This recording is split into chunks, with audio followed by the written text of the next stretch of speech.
Thiruvananthapuram general ആശുപത്രിയിലെ ചികിത്സാ പിഴവ് 24 പുറത്തു കൊണ്ടുവന്നതിന് പിന്നാലെ അതിൽ വിശദീകരണം തേടുന്നു DMO. ആശുപത്രി അധികൃതരോടാണ് വിശദീകരണം തേടിയത്. തൈറോയിഡ് ഗ്രന്ഥി നീക്കം ചെയ്യൽ ശസ്ത്രക്രിയക്കിടെ കാട്ടാക്കട സ്വദേശി സുമയ്യയുടെ ശരീരത്തിൽ സർജിക്കൽ വയർ കുടുങ്ങിയ വാർത്ത 24 ആണ് പുറത്തു കൊണ്ടുവന്നത്. അതേസമയം ചികിത്സാ പിഴവിൽ ഡോക്ടർ വീഴ്ച സമ്മതിക്കുന്ന ശബ്ദരേഖ 24 കിട്ടി. ഡോക്ടർ രാജീവ് കുമാർ രോഗിയുടെ ബന്ധുവുമായി സംസാരിക്കുന്നതാണ് ശബ്ദരേഖ. ഇതിന്റെ നഷ്ടം നമുക്കാണല്ലോ, നമുക്കല്ലേ പ്രശ്നം. നിങ്ങളെ ഒരു പറ്റിയൊരു അബദ്ധം വലിയൊരു ഞാനല്ല, എനിക്കിതിനെ കുറിച്ച് അറിവില്ല. ഞാൻ ഇടുന്ന സാധനമല്ല, നമ്മുടെ കാര്യമില്ല, ഇട്ടത്. നമ്മള് പെട്ട് നിൽക്കുകയാണ്. എന്തായാലും അവിടെ നിന്ന് സംസാരിച്ച് എന്താണ് വേണ്ടതെന്ന് നമുക്ക് നോക്കാം.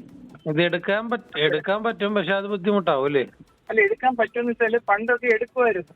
ഇപ്പൊ അവർ പറയുന്നത് അത് പിന്നെ ഇത് അപകടമില്ലാത്തൊരു സ്ഥലത്തും സ്റ്റേബിളായിട്ട് സ്ഥലത്തുമാണെങ്കിൽ വെറുതെ വിട്ടാൽ മതി, ഒന്നും ചെയ്യേണ്ടെന്നാണ് അവർ പറയുന്നത്. ഞാനിതിപ്പോ ഒരാഴ്ച മുമ്പാണ് അറിഞ്ഞത്. അപ്പൊ ഞാൻ സുഖമില്ലായിരുന്നു, അതിനെ വിളിക്കാത്തത്. നേരത്തെ അറിഞ്ഞില്ല, നമ്മൾ നിയമപരമായിട്ട് കാര്യങ്ങളൊക്കെ ചെയ്യും. കഴിഞ്ഞപ്പോഴാണ് ഞാൻ എക്സ്റേ തന്നെ കാണിച്ചപ്പോ ഞാൻ സാധാരണ അനസ്തേഷ്യയിലെ ഈ IV ലൈൻ സെൻട്രൽ ലൈനായിട്ട് ഇടുന്നതല്ല. അവരുടെ റെക്കോർഡ്സ് അങ്ങനെ ഒരു വ്യക്തമായിട്ട് കാണുന്നില്ല. തൊടയുടെ ഭാഗത്തുനിന്ന് ഒരു വിജിറ്റായിട്ട് ഇടണം. പക്ഷെ ഈ സംഭവം നല്ല നീളമുള്ളൊരു വയറാണ്. ഒന്നുകിൽ ആ സമയത്ത് ഡോക്ടർ പറഞ്ഞതൊക്കെ എനിക്ക് മനസ്സിലായി. ഞാൻ ചോദിക്കുന്നതല്ല, ഇപ്പൊ നമുക്കാണ് പ്രശ്നം. രണ്ടാമത് ഇത് നിയമപരമായിട്ട് പോയി കഴിഞ്ഞാൽ ആർക്കാണ് പ്രശ്നം? ഡോക്ടേഴ്സിനാണോ എല്ലാവർക്കും പ്രശ്നം? എല്ലാം ചെക്ക് ചെയ്യേണ്ടി വരും. എല്ലാം ചെക്ക് ചെയ്ത് എവിടുന്നാണ് പറ്റിയെന്ന് ഇത് നോക്കി എല്ലാ സാധനം നോക്കിയിട്ട് എവിടെന്നെങ്കിലും കണ്ടുപിടിച്ചാലെങ്കിലും ആരാണ് ചെയ്തത് അവരാണ് കുറ്റക്കാരൻ. ഇത് മെയിൻ ഉത്തരവാദിത്വം ആരായിരുന്നു അന്ന് ഹോസ്പിറ്റലില്? സംശയമൊന്നുമില്ല. ഹോസ്പിറ്റലിൽ ചെയ്തപ്പോ ഹോസ്പിറ്റൽ ഉത്തരവാദിത്വം എടുത്തല്ലേ പറ്റുള്ളൂ. അപ്പൊ ഡോക്ടർ ഇതോട്ട് യാതൊരു ബന്ധമില്ലല്ലോ. ഞാനല്ല ചെയ്തത്. കാരണം നമ്മൾ ചെയ്യുന്ന ഞാൻ ആദ്യമായിട്ട് കാണുന്ന സാധനം, നമ്മൾ ചെയ്യുന്ന സാധനമേ അല്ല. ബന്ധമില്ല. എനിക്ക് സത്യമായി എനിക്ക് ബന്ധമൊന്നുമില്ല. എന്റെ യൂണിറ്റിലായിരുന്നു ഡ്യൂട്ടിയുള്ളതാണ് ഇട്ടത്. ഷഫീദ് റാവുത്തർ വിവരങ്ങളുമായി ചെയ്യുന്നു. ഷഫീദ്, സാധാരണഗതിയിൽ ഇത്തരം ചികിത്സാ പിഴവിൽ സംഭവിക്കുക എന്തോ മെഡിക്കൽ ബോർഡ് ചേരും. മെഡിക്കൽ ബോർഡ് ചേർന്നതിന് ശേഷം നമുക്ക് ആർക്കും മനസ്സിലാവാത്ത ചില ടെർമിനോളജിയിൽ ചില വാക്കുകൾ ഉണ്ടായി, ഒന്നും സംഭവിച്ചില്ല എന്ന് സ്ഥാപിക്കലാണ് സാധാരണഗതിയിൽ പതിവ്. അല്ലാതെ വളരെ ചുരുക്കം അപൂർവമായി മാത്രമേ ഉണ്ടായിട്ടുള്ളൂ. അതല്ലെന്നുണ്ടെങ്കിൽ ഹർഷന പോലെ നീതിക്ക് വേണ്ടി ഏറെ വർഷങ്ങളിൽ അലഞ്ഞു തിരിയേണ്ടി വരും. ഇതിപ്പോൾ ഈ ശബ്ദരേഖ പുറത്തു വരുന്നതോടുകൂടി തെറ്റ് സംഭവിച്ചു എന്ന് എല്ലാവർക്കും ബോധ്യമാവുന്നു. DMOയ്ക്ക് വിശദീകരണം തേടാതെ മറ്റു വഴികളില്ല. ഷഫീദ്, അതുകൊണ്ടാണ്.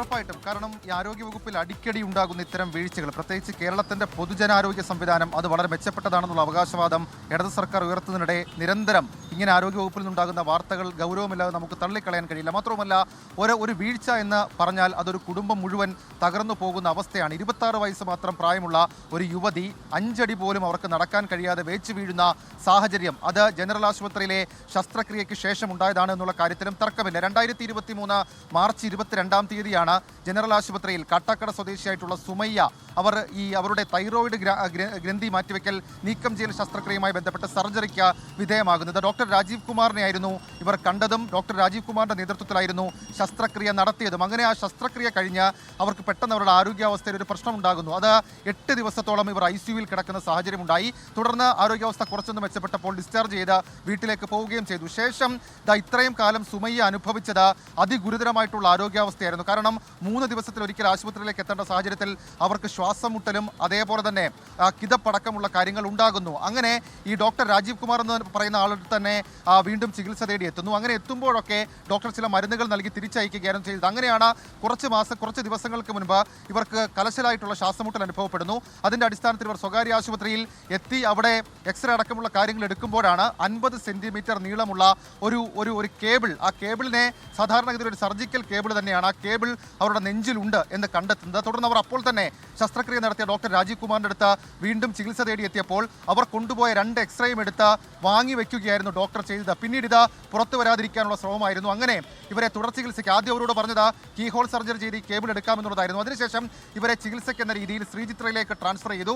ശ്രീചിത്രയിലേക്ക് എത്തിയ അവർ ഡോക്ടറെ കണ്ടപ്പോഴാണ് CT സ്കാൻ എടുത്തപ്പോൾ അതിഗുരുതരമായ സാഹചര്യമാണ് അവർക്കുള്ളത് എന്ന് മനസ്സിലായത്. കേവലം അതൊരു സർജിക്കൽ ഈ പറയുന്ന ഒരു വീഴ്ച എന്ന് നമുക്കതിനെ പറയാൻ കഴിയില്ല. കാരണം 2 വർഷത്തോളം കാലം ഇത് കണ്ടെത്താനേ കഴിഞ്ഞില്ല എന്നുള്ളതാണ് അവരുടെ ആരോഗ്യാവസ്ഥ ഇത്ര മോശമാക്കാനുള്ള കാരണം. ശ്രീചിത്രയിൽ നടത്തിയ പരിശോധനയിൽ ഇത് ഇവരുടെ രക്തക്കുഴലുമായി ചേർന്നൊട്ടി നിൽക്കുകയാണ്. അത് ഏതെങ്കിലും തരത്തിൽ കീഹോൾ സർജറി വരെ എടുക്കാൻ കഴിയില്ല. മാത്രവുമല്ല, മറ്റൊരു ഓപ്പൺ സർജറി നടത്തി ഇത് പുറത്തേക്ക് എടുത്താൽ അവരുടെ ഹൃദയം ബ്ലീഡ് ചെയ്യുന്ന സാഹചര്യത്തിലേക്ക് കാര്യങ്ങൾ പോകും എന്നുള്ളതായിരുന്നു ശ്രീചിത്ര ആശുപത്രിയിലെ ഡോക്ടർമാരുടെ മറുപടി. ഇതോടുകൂടി വീണ്ടും രാജീവ് കുമാറിനെ സമീപിച്ചപ്പോൾ അദ്ദേഹം പൂർണ്ണമായും കൈമലർത്തുന്ന അവസ്ഥയിലേക്ക് കാര്യങ്ങൾ പോയതോടുകൂടിയാണ് സുമയ്യ ഇന്നലെ 24-മായി ബന്ധപ്പെടുന്നതും 24 വഴി ഈ വാർത്ത, അവരുടെ നീതി തേടിയുള്ള അവരുടെ വാർത്ത പുറത്തേക്ക് എത്തിക്കുന്നതും ചെയ്തത്. ഇപ്പോൾ ഈ പുറത്തു വന്നിരിക്കുന്ന ശബ്ദരേഖയിൽ സുമയുടെ ഒരു ബന്ധു തന്നെയാണ് സംസാരിക്കുന്നത്.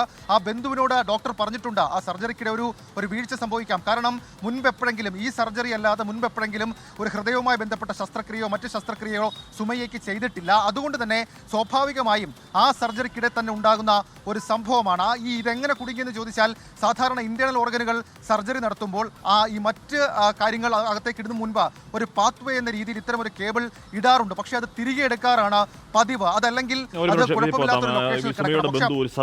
സബീർ, ഇതിപ്പം ഉണ്ടായ ചികിത്സാ വീഴ്ചയാണ് എന്ന് ശബ്ദ സന്ദേശം അല്ലെങ്കിൽ ശബ്ദരേഖ പുറത്തു വന്നുകൂടി വ്യക്തമാകുന്നുണ്ട്. ഏതെങ്കിലും തരത്തിൽ ഡോക്ടർമാർക്ക് പറഞ്ഞു നിൽക്കാൻ കഴിയില്ല.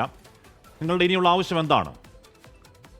നമുക്ക് സുമയ്യക്ക് നീതി കിട്ടണം. കാരണം ഇത് ഒരിക്കലും സംഭവിക്കാൻ പാടില്ലാത്ത സംഭവം നടന്നു. ഡോക്ടറുടെ വീഴ്ച ഡോക്ടർ തന്നെ തുറന്നു പറയുകയും പിന്നീട് അത് ഡോക്ടർ സമ്മതിക്കാതെ ഒഴിഞ്ഞു മാറുന്ന സമീപനമാണ്. അതോടൊപ്പം തന്നെ ഇത് ഒരു കുടുംബത്തിൽ, അതായത് സ്ത്രീകളായ സുമയുടെ അമ്മയും സുമയും മാത്രമാണ് ഇത് കഴിഞ്ഞ കുറച്ചാളുകൾ അറിയാനുള്ളത്. ഇത് ഇടക്കാലം മുതൽ, അതായത് 6 മാസം മുമ്പാണ് ഞങ്ങൾ തന്നെ അറിഞ്ഞത്.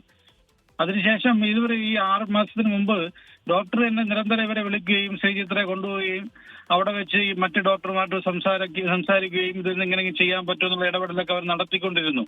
പക്ഷെ ഇത് നിങ്ങൾ പുറത്തു വരാൻ എന്ത് വേണമെങ്കിൽ ചെയ്യാം എന്ന രീതിയിലായിരുന്നു അവരുടെ ഇടപെടൽ. പക്ഷെ ഇതിന് ഇത്രയും 2 വർഷത്തിന് ശേഷം ഇപ്പൊ സുമയ്യക്ക് ഏകദേശം 5-6 സ്റ്റെപ്പൊക്കെ കയറുമ്പോൾ ജലദോഷവും ശ്വാസം മുട്ടലും എല്ലാം വീണ്ടും അനുഭവിക്കുന്നുണ്ട്. അപ്പൊ ഇത് ഈ വയറ് നെഞ്ചിനകത്തിരിക്കുന്ന ബുദ്ധിമുട്ട് നേരത്തെ മുതൽ തന്നെ ആരോഗ്യ പ്രശ്നങ്ങളായി ഉണ്ട്. അപ്പൊ അതിന് ചികിത്സ ഇടുമ്പോൾ ഇത് കണ്ടുപിടിക്കാൻ പറ്റുന്നില്ല, അതല്ലേ? അതെ, കണ്ടുപിടിക്കാൻ പറ്റുന്നില്ല. ഇതിപ്പം ഈ എക്സ്റേയിൽ കണ്ടതാണ്. അതായത് 6 മാസം മുമ്പ് ഒരു പ്രൈവറ്റ് ക്ലിനിക്കിൽ പരിശോധിക്കാൻ പോയ സമയത്ത് ഡോക്ടറുടെ നിർദ്ദേശപ്രകാരം എക്സ്റേ എടുത്തു. ആ എക്സ്റേയിലാണ് നമ്മളത് അറിയുന്നത്. പക്ഷെ ഇത് നേരത്തെ ഡോക്ടർമാർക്ക് അറിയാമായിരുന്നു എന്ന രീതിയിലാണ് നമ്മൾ അന്വേഷിച്ചപ്പം അറിഞ്ഞത്.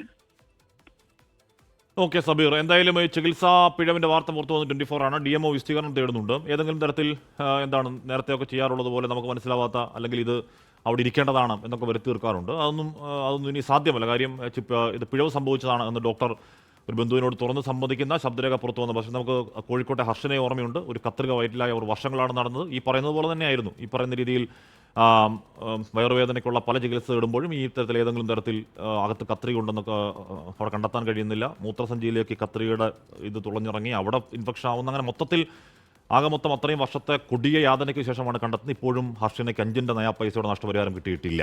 അപ്പോൾ ഈ നീതി തേടുന്നുണ്ട് ഇവിടെ സുമയ്യ. കാത്തിരുന്ന് കാണാം എന്താകുമെന്ന്. ലോകത്തെവിടെയായാലും ഏത് സമയത്തും 24 വാർത്തകളും ഓഗ്മെന്റഡ് റിയാലിറ്റി പാക്കേജുകളും എക്സ്പ്ലെയിനറുകളും വിശദമായി കാണാൻ ഞങ്ങളുടെ യൂട്യൂബ് ചാനൽ നിങ്ങൾക്ക് സബ്സ്ക്രൈബ് ചെയ്യാം.